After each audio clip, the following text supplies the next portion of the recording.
Hello and welcome to Time About the Movies Flashback. Today we're flashing back to January 9th and January 2nd, 1987 to wrap the year up, and then we have the 87 leftovers, which is not as big as I thought it was going to be, but that'll be saved for next week's show. But let's go ahead and take a look at the movies that started 1987 off, starting off with our good friend Charles Bronson in another canon film, because why the hell not? And let's give it another one of those generic-ass titles, Assassination. The government has a secret weapon. Charles Bronson is Special Agent Killian, assigned to protect the president's wife from a killer she never suspected. Terror is a very expensive game. Has it ever occurred to you the president wants you dead? Bronson, Assassination, rated PG-13. Starts Friday at select theaters near you. Yeah, because killing the president is not a big deal anymore, but killing the first lady, that's where you get the hook up, that's where you get the people going like, oh, that's interesting, which really it isn't. This is about a bodyguard, played by Charles Bronson, who's assigned to protect the first lady of the United States against an assassination plot. And this comes to us from the director of the only George Lazenby Bond movie, On Her Majesty's Secret Service. That's right, I thought I had the wrong name for a second, but that was over 20 years ago, and this is kind of Charles Bronson in his olden days where he wasn't the big box office draw anymore, but he was the big canon draw, and so, yeah. Of course, there's going to be a ton of movies with him in it, and, again, the plot is very much a generic action thriller plot, where this time it's the First Lady who has to be protected, and on occasion there are a couple of moments of fun promise over there, but we've seen this kind of story over and over again, and it really is something where it's just like, I think the one thing that I thought was kind of interesting here is that you basically find out that the president kind of set this whole thing up because they were about to get divorced, and you could make the argument that some presidents ever since this movie should have gone in that direction by getting divorced after getting elected, but of course that's not. Of course that wouldn't be right overall according to how you look at the government. But I don't know, man. Other than that, though, this is basically another typical Charles Bronson canon film. You either go into it knowing what you're going into it for, and if you don't, then you're going to be really disappointed by it. But as it is what it is. It's Charles Bronson canon cheese at its best. Take it for what you will, and you'll have a good time with it. At least that's my take on it.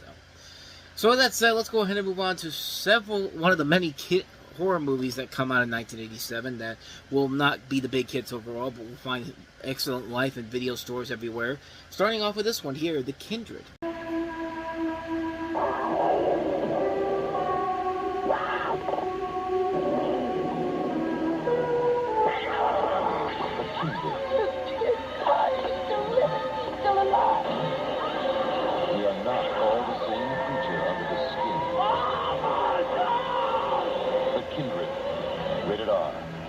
Starts tomorrow. Consult your local newspaper for showing.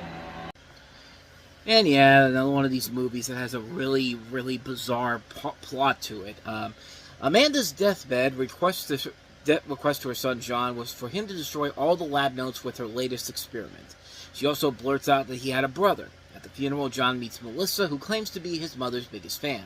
Together with some of John's friends, they go to Amanda's house, but none are prepared for what they find there. His monstrous tentacle baby brother. Now he has to get his mother's great advancement in human evolution before a mad scientist gets to him first. That mad scientist, of course, is played by Rod Steiger, because why the hell not?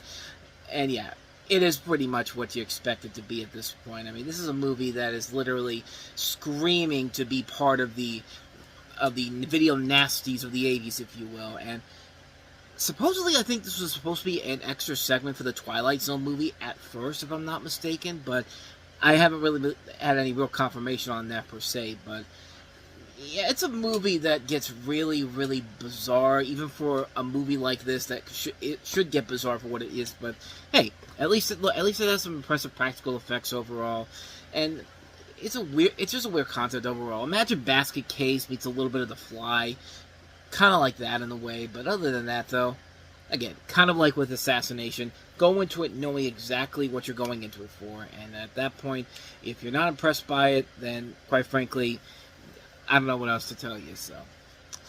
But anyway, let's go ahead and move on to the next movie. Miles O'Keefe is the Iron Warrior. The chosen one must be found. The ultimate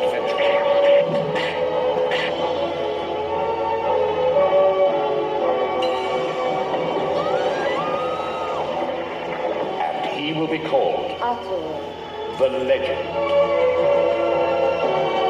Iron Water. Ah, yes, the third installment of the Ator the Fighting Eagle series, with Miles O'Keefe back as Ator, who returns once again to the legendary realm of Dragor to do battle with Fedora, an evil sorceress. Her main weapon is an unstoppable weapon known as the Master of the Sword, who continuously battles Ator to a draw, until finally revealing his secret connection to the Blade Master.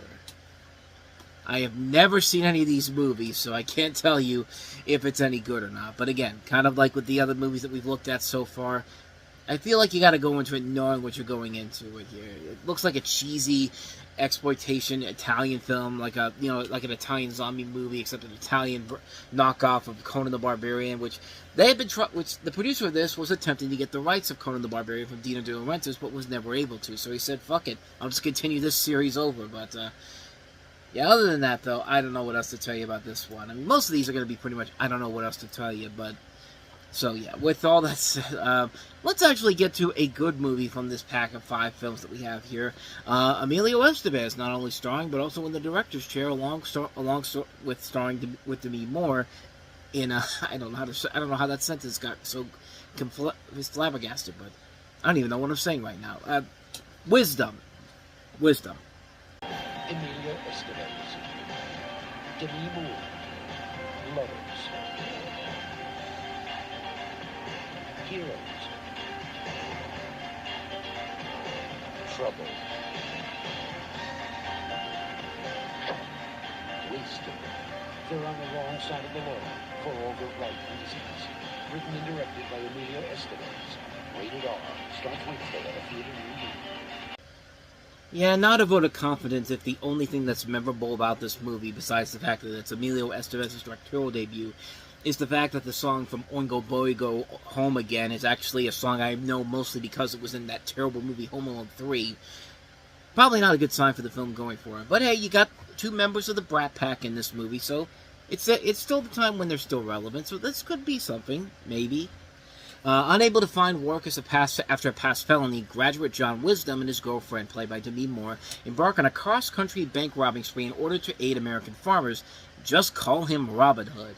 And just call this basically the teenage version of Bonnie and Clyde, pretty much, because that's literally the same plot as Bonnie and Clyde. But hey, you got Tom Skerritt in here, Veronica Cartwright, Charlie Sheen is in this movie as well. So yeah, they do have notable faces in here, and the movie isn't terrible per se, but it's definitely a film that you could tell was made by somebody who's making his directorial debut in terms of a feature film. And it just isn't there in this one. I mean, it's a noble effort overall, but not one of the better films directed by Estevez. I mean, I would say something like Men at Work, his next film, was probably a better film. His best film, I think, as a director overall was Bobby, which came out 20 years later. That, to me, I think, is at the peak of his directorial abilities. But like I said, this wasn't so bad overall. It wasn't a bad film. It was just kind of like a film that's been there overall. And Estevez has gone back and said that, you know, when you're 23 years old and someone's handing you $4.5 million and tells you to go out to make a film, there are going to be some excesses. And this is basically that. It's just like, you know, he's at the peak of his career. Somebody's saying, hey, if you agree to this movie, we'll let you come in and direct and write the film as well. And, yeah.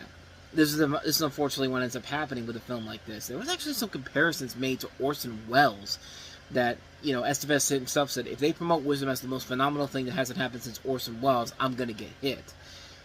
And, yeah, I think comparing him to Orson Welles and Citizen Kane, I mean, that's really stretching it a bit there. I mean, that's stretching it a lot when you really think about it, but like I said, the movie isn't terrible, but it's definitely the best movie we've looked at so far, and yeah, it is what it is. It's nothing that spectacular, nothing that amazing, but, you know, I was expecting a lot worse, but it could have been better.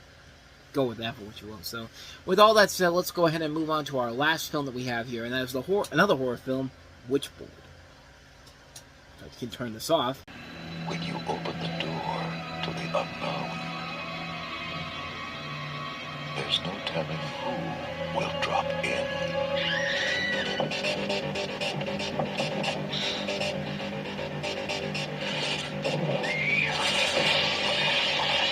Or who will drop dead. Witchboard.